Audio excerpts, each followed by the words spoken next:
Good morning, students. In the last lecture, we have discussed about the ionic properties of compound. भाई वो chapter हमारे पास वहीं तक complete हो गया है क्योंकि हमारे पास अकरेंस ऑफ मेटलर्जी प्रोसेस सारी जो कि हमारे पास बेसिक थी सारी की सारी कट आउट हो चुकी हैं। ठीक है, तो उससे रिलेटेड वहां तक जो भी आप लोगों का क्वेश्चन बनता है, अगर उसमें कोई डाउट है तो आप ले सकते हो। उसके बाद आज हम स्टार्ट करेंगे कार्बन एंड इट्स कंपाउंड। ठीक है, carbon and its compound. Carbon, देखो बेटा लास्ट लेक्चर में या लास्ट चैप्टर में आप बोल सकते हो कि हमने पढ़ा था metals are electropositive in nature, non metals are highly electronegative in nature. Means metal हमारे पास इलेक्ट्रॉन को लॉस करती थी, नॉन मेटल्स हमारे पास इलेक्ट्रॉन को गेन करती थी। बट अगर हम बात करते थे कार्बन की, तो मैंने कहा था कार्बन कौन सी फैमिली में आता है, कौन से ग्रुप में आता है, ग्रुप 14। अब ग्रुप 14 है तो वैलेंस इलेक्ट्रॉन मैंने कितने बताए थे बेटा, 4। Valence electron form means valence भी इसकी क्या थी, 4। But it can neither gain और नॉट लॉस द इलेक्ट्रॉन, ये मैंने पहले बता चुकी हूँ। बट आज हम इसकी डिटेल करेंगे कि ये क्यों 4 इलेक्ट्रॉन को गेन या लॉस नहीं कर सकता। ठीक है, वहां पर मैंने आप लोगों को बताया भी था कि कार्बन 4 इलेक्ट्रॉन्स की शेयरिंग करता है, ना गेन करता ना लॉस करता है। तो यहाँ पर हमारे पास कार्बन का वर्सेटाइल नेचर भी आता है, कार्बन कैसा बॉन्ड की फॉर्मेशन करता है।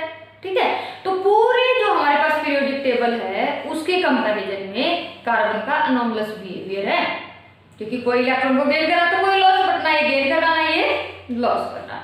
तो हमारे पास जो बॉन्डिंग होती है कार्बन के अंदर वो कैसी होती है, कोवलेंट। कैसी होती है, कोवलेंट।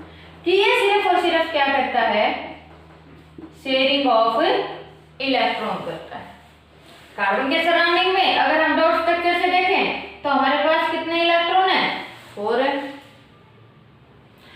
4 इलेक्ट्रॉन है तो भाई ये अपने ऑक्टेट को कंप्लीट करने के लिए 4 फर्दर इलेक्ट्रॉन्स के साथ सिर्फ और सिर्फ शेयरिंग करेगा, सिर्फ और सिर्फ शेयरिंग करेगा।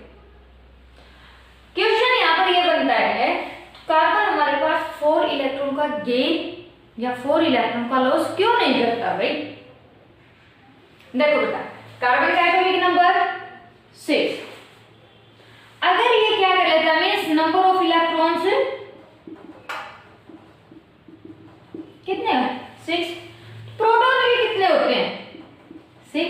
क्योंकि मैंने कहा था जो भी आपके पास एटॉमिक नंबर होता है वो किसके इक्वल होता है, नंबर ऑफ इलेक्ट्रॉन और नंबर ऑफ प्रोटॉन। तो यहाँ पर हमारे पास नंबर ऑफ इलेक्ट्रॉन भी सेम, नंबर ऑफ प्रोटॉन भी सेम, तभी तो क्या होएगा, कोई भी एटम न्यूट्रल होएगा।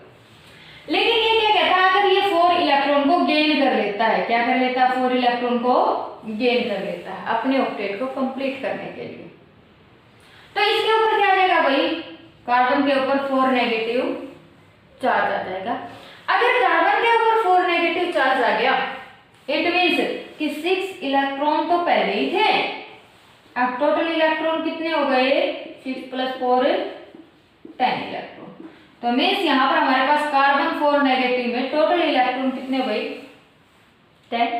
लेकिन प्रोटॉन अभी भी कितने ही है, 6 ही है ना, क्योंकि प्रोटॉन का गेन और लॉस नहीं हो रहा, सिर्फ और सिर्फ गेन ऑफ इलेक्ट्रॉन का हो रहा है। 4 इलेक्ट्रॉन को गेन कर दिया, पहले हमारे पास इक्वल नंबर ऑफ प्रोटॉन और इलेक्ट्रॉन थे, बट अब हमारे पास क्या हो गया, इलेक्ट्रॉन तो कितने हो गए, 10 हो गए, बट प्रोटॉन अभी भी कितने हैं, 6 है। बट क्या 6 प्रोटॉन 10 इलेक्ट्रॉन्स को अकोमोडेट कर सकते हैं, नहीं कर सकते। कि भाई हमारे पास कोई भी एटम क्या होना चाहिए, न्यूट्रल होना चाहिए, कि उसके ऊपर जितना पॉजिटिव हो उतना ही नेगेटिव चार्ज होना चाहिए।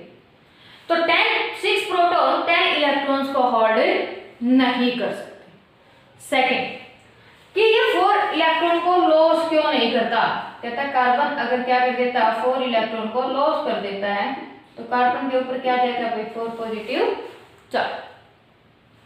अब देखो नंबर ऑफ प्रोटॉन तो क्या है, वही 6 है, बट नंबर ऑफ इलेक्ट्रॉन क्या हो गए भाई, 2, क्योंकि 6 थे, 4 चले गए 2। लेकिन इन 4 इलेक्ट्रॉन इलेक्ट्रॉन्स को रिमूव करने के लिए हमें क्या चाहिए, बहुत ज्यादा अमाउंट में एनर्जी देनी पड़ेगी। क्या कि कार्बन एटम से 4 इलेक्ट्रॉन को रिमूव करवाने के लिए इतने ज्यादा अमाउंट में एनर्जी देनी पड़ेगी कि नॉर्मल कंडीशंस में हम उसको कभी भी प्रोवाइड नहीं कर सकते, कि 4 इलेक्ट्रॉन्स को हम रिमूव नहीं कर सकते। तो अगर 4 इलेक्ट्रॉन को रिमूव करवाने के लिए इतने ज्यादा अमाउंट में एनर्जी की रिक्वायरमेंट होगी तो वो क्यों निकालना चाहिए, क्यों हम उसको निकालें, ठीक है। तो यहाँ से इस वजह से कि यहाँ से तो वो क्या नहीं कर सकता, 10 इलेक्ट्रॉन को अकोमोडेट नहीं कर सकता। 1 तो यहाँ पर भी अनस्टेबल रहता है, बट कार्बन 4 पॉजिटिव के लिए हमारे पास क्या चाहिए, लार्ज अमाउंट में एनर्जी की रिक्वायरमेंट होती है। तो वो हमारे पास फिर क्या हो जाएगा, ये भी अनस्टेबल, ये भी अनस्टेबल। तो हमारे पास क्या है, कार्बन कभी भी 4 नेगेटिव या 4 पॉजिटिव के अंदर एग्जिस्ट नहीं कर सकता। तभी तो यहाँ पर क्या बोला जाता है, कार्बन का एक वर्सेटाइल नेचर होता है। क्या होता है कार्बन का, वर्सेट, यानी कि अलग से बिहेवियर होता है।